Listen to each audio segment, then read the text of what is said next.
Hello, my name is Thomas Rodriguez and I will be going over Lab 1 for Physics 2211. To introduce this lab, what I did was I compared a computational model of an object going at a constant velocity versus doing a real-life experiment trying to replicate an object going at a constant velocity. And the purpose was to measure outside forces in the real-life experiment that make it hard to maintain an object at a constant velocity. The fundamental physical principles I used were, one of them was the Newton's first law, that an object that's stationary will remain stationary, an object in motion will have a constant speed and go in the same direction unless acted on by an unbalanced force. And I believe that this was important for my experiment because in order to measure whether outside forces would affect the constant speed that would go with the first law. And then for Second's law, that's expressed by F equals ma. And if you have a force acted upon an object, that you can solve for its acceleration if the mass is constant using both the force and the mass.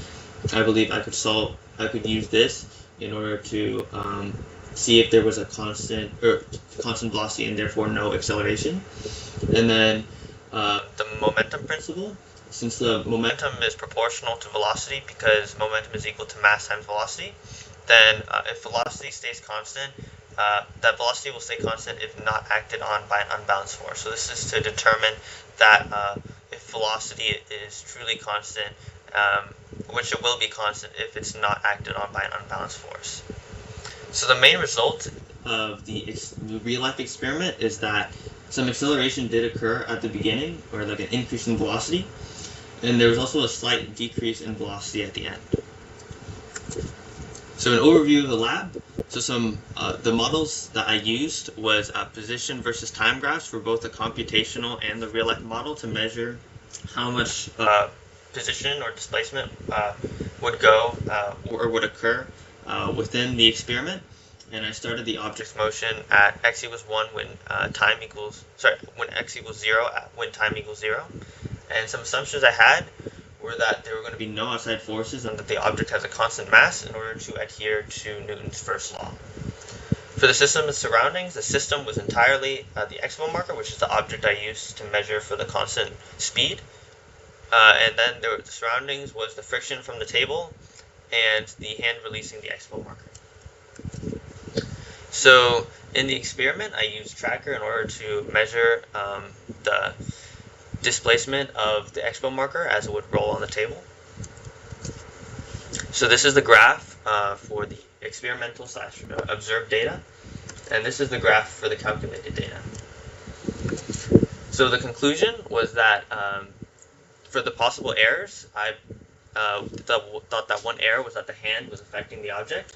So at the beginning, you can kind of see that it kind of ramps up before it goes in sort of like a constant velocity, and I predict that this is because my hand was releasing the expo marker at this time, so it needed a force to get it at that speed. And in addition, I thought that a possible error was the friction from the table. I mentioned before that I thought at the end the velocity at the end was starting to decrease, and I think that this is due to the friction from the table as the experiment was going on.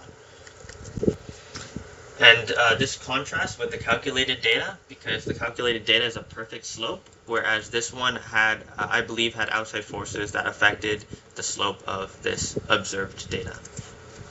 So if the orientations of the axes were changed, I think that the slope would have been the same but negated. So I believe that the graph for the experimental data would have been downward sloping.